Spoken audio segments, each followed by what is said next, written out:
જ નહીં પરંતુ રાજ્યના અન્ય મહાનગરમાં પણ રોગચાળાના કારણે સ્થિતિ વધુ કફોડી બની છે।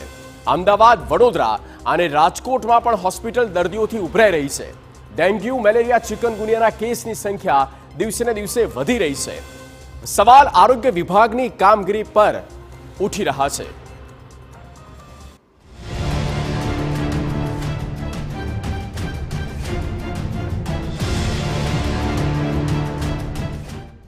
રોગચાળાથી સાવધાન।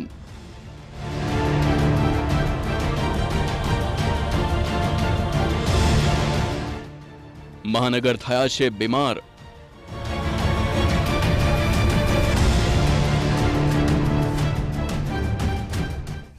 ડેન્ગ્યુ, મેલેરિયા, ચિકનગુનિયાથી હાહાકાર।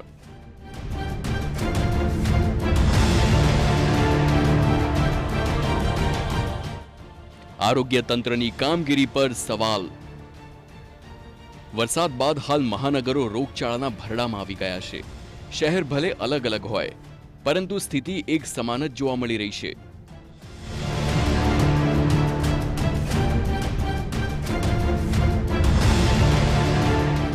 ભાદરવો શરૂ થતા જ શહેરમાં રોગચાળો વકર્યો છે। મચ્છરજન્ય અને પાણીજન્ય રોગચાળાના કેસ સતત સામે આવી રહ્યા છે। છેલ્લા અઠવાડિયામાં સિવિલ હોસ્પિટલમાં 15,000 જેટલી ઓપીડી નોંધાઈ। ચિકનગુનિયા અને મેલેરિયાના કેસમાં નોંધપાત્ર વધારો થયો છે। ડેન્ગ્યુના 21, મેલેરિયા અને ચિકનગુનિયાના 4 કેસ સામે આવ્યા। ઝાડા ઉલટીના 349, ટાઇફોઇડના અને કોલેરાના 2 કેસ નોંધાયા છે। શરદી, ઉધરસ, તાવ અને વાયરલ તાવના 1600 કેસ નોંધાયા છે। ગત વર્ષની સરખામણી એટલે કે 2023ની સરખામણીમાં આ વર્ષે ઓગસ્ટમાં સંખ્યા જે છે એ ઘણી બધી વધારે છે। ઓગસ્ટ માસમાં હાલ જે છે એ રાઇઝિંગ ટ્રેન્ડ આપણને નોંધાયેલો છે। આ પાછળ ઘણા બધા પરિબળો જવાબદાર છે। ખાસ કરીને વાત કરીએ તો વરસાદ જે છે એનું ખાસ એવું પ્રમાણ અને વરસાદ પછી જે છે એ મચ્છર જે છે એ પોતાના ઈંડા જે છે એ ઈંડામાંથી પોરા અને પોરામાંથી એડલ્ટ મચ્છર છે એ બનતા હોય છે। આ તરફ અમદાવાદમાં રોગચાળાએ માછા મૂકી હોય તેવી સ્થિતિ છે। મચ્છરજન્ય રોગમાં ડેન્ગ્યુએ માથું ઉંચક્યું છે તો બીજી તરફ પાણીજન્ય રોગચાળામાં પણ ઉથલો જોવા મળી રહ્યો છે। છેલ્લા 7 દિવસની વાત કરીએ તો ડેન્ગ્યુના 172 જ્યારે ટાઇફોઇડના 164 કેસ નોંધાયા। ઝાડા ઉલટીના કેસની સંખ્યા પણ ખૂબ ઊંચી છે અને એ કારણ છે કે સિવિલ હોસ્પિટલ દર્દીઓથી ઉભરાઈ રહી છે।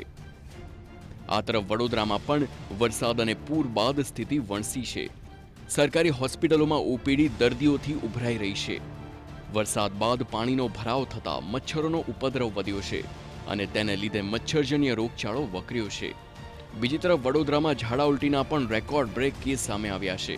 આંકડાકીય વિગતો પર નજર કરીએ તો ઝાડા ઉલટીના કેસમાં ચોંકાવનારો ઉછાળો જોવા મળ્યો છે। 1375 કેસ નોંધાયા જ્યારે ડેન્ગ્યુના 53, મેલેરિયાના 17 અને ચિકનગુનિયાના 5 કેસ સામે આવ્યા છે।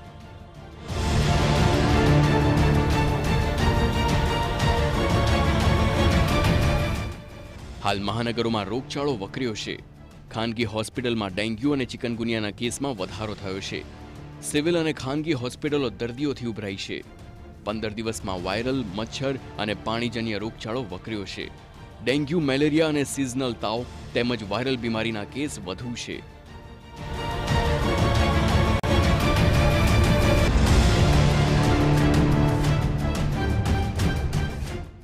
આ વરસાદી ઋતુમાં સૌથી મોટો ખતરો ડેન્ગ્યુ છે। વાસ્તવમાં આ ઋતુમાં ચેપ અને બેક્ટેરિયલ રોગોનો ખતરો વધી જાય છે જેના કારણે શરીરની રોગપ્રતિકારક શક્તિ નબળી પડવા લાગે છે અને લોકો બીમાર પડે છે। જોકે ડેન્ગ્યુના લક્ષણો સામાન્ય તાવ જેવા દેખાતા હોય છે પરંતુ કેટલાક લક્ષણો એવા છે કે જો સમય પહેલા ધ્યાનમાં લેવામાં આવે તો તેને નિયંત્રિત કરી શકાય છે પરંતુ કેટલાક એવા લક્ષણો છે જેને નજરઅંદાજ કરશો તો જીવલેણ સાબિત થઈ શકે છે।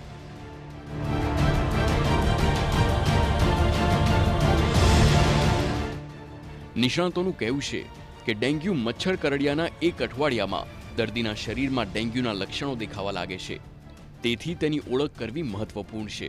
જોકે નિષ્ણાતો કહે છે કે ડેન્ગ્યુના લક્ષણો એક સરખા હોતા નથી અને કેટલીકવાર તે દર્દીઓમાં અલગ રીતે દેખાય છે।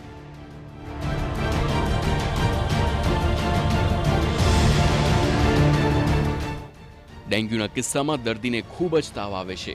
આ તાવ 3 થી 4 દિવસ સુધી રહેશે અને જ્યારે આવું થાય ત્યારે દર્દીને ડોક્ટર પાસે લઈ જવું જોઈએ. વધુ તાવની સાથે ડેન્ગ્યુના દર્દીઓને માથાનો દુખાવો પણ થાય છે. દર્દીઓને આંખોની નજીક પીડા થાય છે. તેઓને આંખો ખોલવામાં પણ તકલીફ થાય છે. ડેન્ગ્યુના તાવના થોડા દિવસો પહેલા દર્દીના શરીર પર લાલ ચકામા અથવા ગુલાબી ધબ્બા દેખાવા લાગે છે. પ્રથમ તેઓ પેટ અને પીઠ પર શરૂ થાય છે અને પછી આખા શરીરમાં ફેલાય છે અને ફોલ્લીઓમાં ખંજવાળ આવે છે અને બળતરા પણ થાય છે. ડેન્ગ્યુના પ્રારંભિક લક્ષણોમાં હાડકામાં દુખાવો પણ સામેલ છે. હાડકાની સાથે સાથે સ્નાયુઓમાં પણ ઘણો દુખાવો થાય છે. જો દર્દી તાવની સાથે નબળાઈ અને થાક અનુભવતો હોય તો તે ડેન્ગ્યુનું લક્ષણ છે. આ સમયગાળા દરમિયાન પ્લેટલેટ્સ ઘટવાને કારણે દર્દીની રોગપ્રતિકારક શક્તિ ઓછી થાય છે અને તે ખૂબ જ થાક અને નબળાઈ અનુભવે છે. જો ડેન્ગ્યુના તાવની વચ્ચે દર્દીના નાક કે પેઢામાંથી લોહી નીકળવા લાગે તો સમજવું કે ડેન્ગ્યુ જીવલેણ બની રહ્યો છે.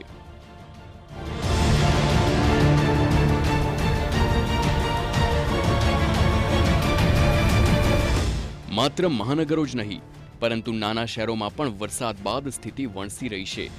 ત્યારે રોગચાળાના ભરડાથી બચવા માટે પણ પોતે જ સાવધાન રહેવું પડશે, નહીં તો બીમારીના સકંજામાં આપ પણ ફસાઈ શકો છો.